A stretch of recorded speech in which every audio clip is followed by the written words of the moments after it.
양국 대통령께서 회담 결과를 발표하시겠습니다. 먼저 윤석열 대한민국 대통령께서 발표하시겠습니다. 조 바이든 대통령님의 대한민국 방문을 진심으로 환영합니다. 이번 회담에서 우리 두 사람은 한미 동맹을 글로벌 포괄적 전략 동맹으로 발전시켜 나간다는 목표를 공유하고 그 이행 방안을 긴밀히 논의하였습니다. 아울러 격이 없는 대화를 통해 우정과 신뢰를 쌓을 수 있었습니다. 오늘 저는 저와 바이든 대통령님의 생각이 거의 모든 부분에서 일치한다는 것을 느꼈습니다. 지난 69년에 걸쳐 영내 평화 번영의 핵심 축으로서 발전해온 한미 동맹은 이제 북한의 비핵화라는 오랜 과제와 함께 팬데믹 위기, 교육 질서 변화와 공급망 재편, 기후 변화, 민주주의 위기 등 새로운 도전 과제에 직면해 있습니다. 이런 도전은 자유민주주의와 인권이라는 보편적 가치를 공유하는 국가들의 연대를 통해서 극복할 수 있습니다. 그리고 한미 동맹은 그러한 연대의 모범입니다. 한미 양국은 글로벌 포괄적 전략 동맹으로서 이러한 도전 과제에 함께 대응해 나가면서 규범에 기반한 질서를 함께 만들어 가고자 합니다. 이러한 바이든 대통령님과 저의 열망은 오늘 채택될 공동 성명에도 잘 담겨 있습니다. 공동 성명 협상 과정에서 양국 실무진들이 보여준 신뢰와 협력을 높이 평가합니다. 한반도의 지속 가능한 평화는 원칙에 기초한 일관된 대북 정책에 의해 뒷받침됩니다. 저는 바이든 행정부와 긴밀히 공조해서 한반도의 평화를 확고히 지키면서 북한이 대화를 통한 실질적인 협력에 응하도록 외교적 노력을 펼쳐 나갈 것입니다. 우리 두 정상은 북한의 완전한 비핵화라는 공동의 목표를 재확인하였습니다. 안보는 결코 타협할 수 없다는 공동 인식 아래 강력한 대북 억지력이 무엇보다 중요하다는 데 공감하였습니다. 또 바이든 대통령님은 굳건한 대한 방위 및 실질적인 확장 억제 공약을 확인해 주었습니다. 동시에 한미 양국은 북한이 진정한 비핵화의 길로 나설 수 있도록 국제사회와 함께 외교적 노력을 다해 나갈 것입니다. 안보리 결의도 국제사회와 함께 철저히 이행할 것입니다.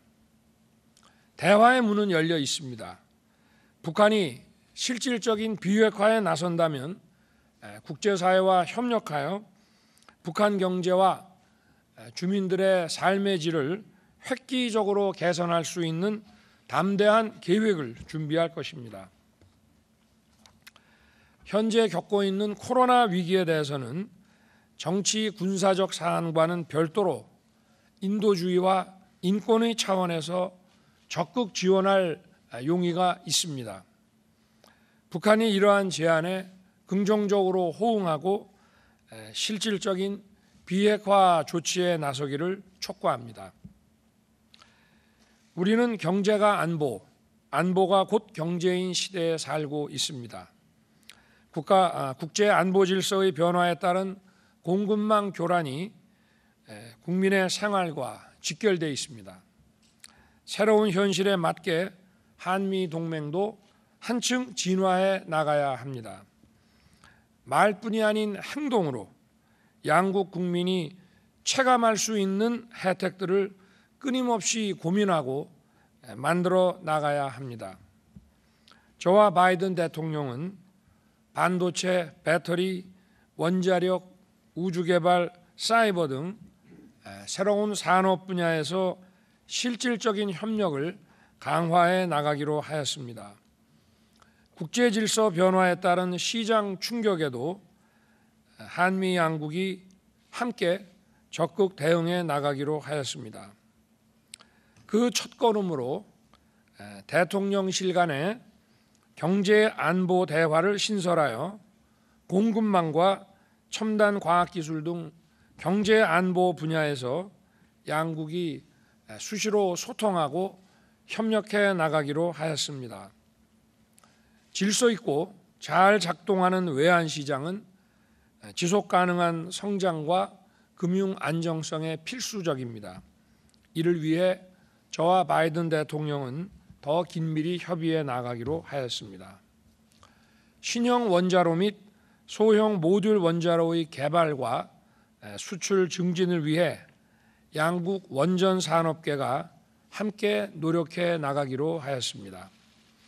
아울러 양국은 미래 먹거리로 부상 중인 방산 분야의 FTA라 할 수 있는 국방 상호 조달 협정 협의를 개시하기로 하였습니다. 우리나라는 전쟁의 참화 속에서 미국을 비롯한 국제사회의 도움으로 눈부신 성장을 이루었습니다.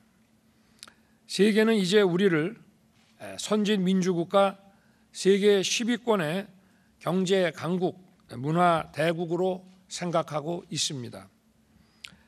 이제는 국제사회가 우리에게 기대하는 역할을 주도적으로 수행하여 책임과 기여를 다해야 할 것입니다.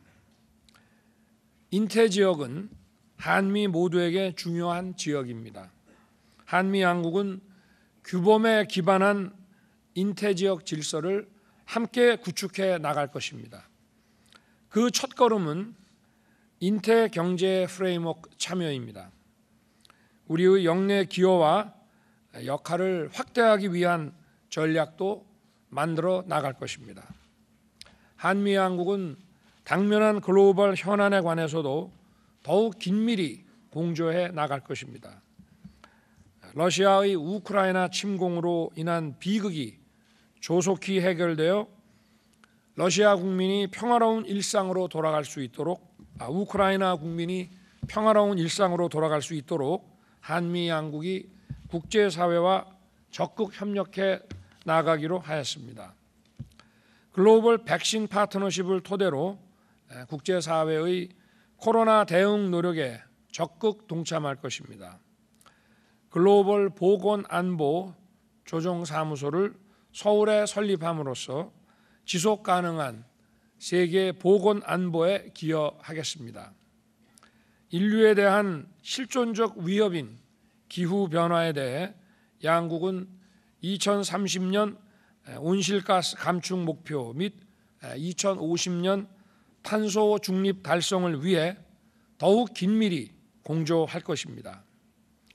오늘 바이든 대통령과 다진 우위와 신뢰를 바탕으로 새로운 시대를 향한 양국 간 협력을 더욱 강화해 나가고자 합니다. 이를 위해 양국이 자주 소통하며 긴밀히 협의해 나아가기를 희망합니다. 감사합니다. 다음은 조셉 바이든 미 합중국 대통령께서 발표하시겠습니다. Thank you very much, Mr. President. 감사합니다. And thank you for all the time you gave me 시간을 today 내주셔서 감사드리고요. to our private conversations. 그리고 이렇게 개인적으로 대화를 나눌 수 있어서 감사했습니다. 우리 방한단을 열심히 환대하고 환영해 주셔서 감사합니다. 이렇게 임기 초기 함께 회동을 하게 되어서 굉장히 영광이며 개인적으로 대통령님을 더 알아갈 수 있게 되어서 기쁘게 생각합니다. 아름다운 한국에 이렇게 다시 돌아오게 되어서 굉장히 좋습니다. 지금은 한미 동맹이 그 어느 때보다도 강력하고 생기와 활력이 가득 넘치는 그런 시기입니다. 그리고 이번 방안은 특히나 흥미로운 시점에 이루어졌다고 할 수가 있습니다. 우리가 아시아와 인태 지역 전반에 대해서 가진 기대가 뒤집히고 있는 그런 시기이기 때문입니다. I'm looking forward to it even occurring more. 그리고 더 많은 이런 일들이 벌어질 것이라고 생각합니다. 우리 행정부에서는 추구하는 경제 전략이 있습니다. 이는 우리 경제의 몸집을 전방위로 키우기 위한 것이면서 이는 그 결실을 맺고 있습니다. 역사적인 글로벌 경제난에도 불구하고 우리 경제는 회복 탄력성을 입증하고 있습니다. 그리고 바로 어제 한 독립적인 분석에서는 미국 경제가 중국 경제보다 훨씬 더 빠르게 성장할 채비를 갖추었다라고 전망했습니다. 이것은 1976년 이후 45년여 만에 처음이라고 할 수가 있습니다. 우리의 동맹 관계는 한미 동맹을 포함해서 그 어느 때보다도 더 긴밀하다고 생각합니다. 국민들도 서로 그 어느 때보다 더 친밀하게 느끼고 있습니다. 우리의 기업들도 함께 새로운 길을 개척해 나가고 있습니다. 이 모든 것이 저의 핵심적인 신념과 그 길을 같이 한다고 생각합니다. 내가 오랫동안 말해왔듯이 미국을 신뢰하지 않는 것은 좋은 선택이 아니라는 겁니다. 미국이라는 나라를 한 단어로 표현을 하자면 가능성이라고 말할 수가 있습니다. 그리고 낙관주의 그리고 혁신과 장벽 타파를 위한 노력은 한국과 미국의 공통점이기도 합니다. 어제 윤 대통령님과 나는 공장을 방문했습니다. 이곳에서는 한미 양국의 혁신이 함께 작용하면서 세계 최첨단의 반도체를 생산하고 있었습니다. 그리고 나는 수십억 불에 이르는 투자를 삼성과 같은 한국 기업들이 미국에 집행해 준 것을 환영하는 바입니다. 이런 투자로 양국의 협력이 더 긴밀해질 것이고 우리의 공급망을 더 강화할 수 있을 것입니다. 그리고 우리의 공급망을 충격으로부터 보호하며 우리 양국 경제의 경쟁력을 키워줄 것입니다. 오늘 저는 윤 대통령님과 함께 굉장히 광범한 주제에 대해서 얘기를 했습니다. 제가 이미 말했는지 모르겠지만 이것은 지역 및 국제와 관련한 문제였습니다. 한미 간의 공조는 바로 이러한 공동의 발전 전략에 굉장히 중요하다라고 윤 대통령님과 저는 생각을 하고 있습니다. 팬데믹 퇴치부터 글로벌 보건 안보, 보건 체계 강화까지 그렇게 함으로써 우리는 다음에 또 이러한 글로벌 보건 사태가 일어났을 때 더 잘 대응할 수 있을 것입니다. 그리고 기후 문제 목표를 상향 설정하는 것부터 아니면 그 해결책을 모색을 가속하는 것까지 전기 자동차를 공급하는 이런 문제들까지 우리는 공동의 민주주의 가치를 수호하는 것부터 규범에 기반한 국제 질서를 평화와 안정에 대한 위협으로부터 보호하는 것 등의 문제를 같이 다룰 것입니다. 이러한 우리 동맹은 우리 아이들의 미래를 형성하는 데 있어서 굉장히 중요한 기여를 하고 있습니다. 한국의 강력하고 역동적인 경제는 전 세계에 굉장히 강력한 예라고 할 수 있겠습니다. 저는 그리고 이번에 한국 국민들이 보여준 우크라이나 국민에 대한 성원의 감사를 드리고 싶습니다. 푸틴의 우크라이나의 침공은 단순히 유럽만의 문제가 아닙니다. 이는 민주주의에 대한 공격 그리고 주권과 영토 불가침이라는 국제 핵심 원칙에 대한 공격이라고 생각을 합니다. 한국과 미국은 국제적 대응을 통해서 우리 동맹 및 전 세계 파트너들과 함께 러시아의 명백한 국제법 위반을 규탄하고 러시아의 책임을 물을 것이며 그리고 우크라이나 국민을 지지하고자 합니다. 내일 윤 대통령과 저는 한미 장병들을 방문할 예정입니다. 이 장병들은 오늘뿐만이 아니라 수십 년 동안 옆에서 같이 맹렬하게 함께 싸웠고 오늘도 한국의 자유를 수호하기 위해서 함께 복무하고 있습니다. 이는 바로 우리 동맹의 견고함과 힘을 상징이고 모든 위협에 대처하는 우리의 임전태세를 보여준다고 생각을 합니다.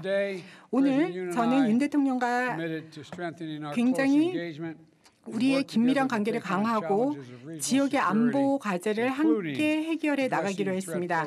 여기에는 북한의 위협에 대응하기 위해서 우리의 억제 태세를 더욱 강화하는 것을 포함하고 그리고 한반도의 완전한 비핵화를 위해서 노력하는 것도 포함하고 있습니다. 그리고 대만 해협의 안정을 증진하고 항행의 자유를 남중국 해미 여타 지역에서 보장하는 것도 포함이 됩니다. 윤 대통령 이렇게 환대해 주셔서 다시 한번 감사를 드리고요. 우리의 동맹을 강화하고 글로벌 파트너십을 확대하고자 하는 의지에 감사를 드립니다. 앞으로도 같이 일해 나가기를 고대하겠습니다.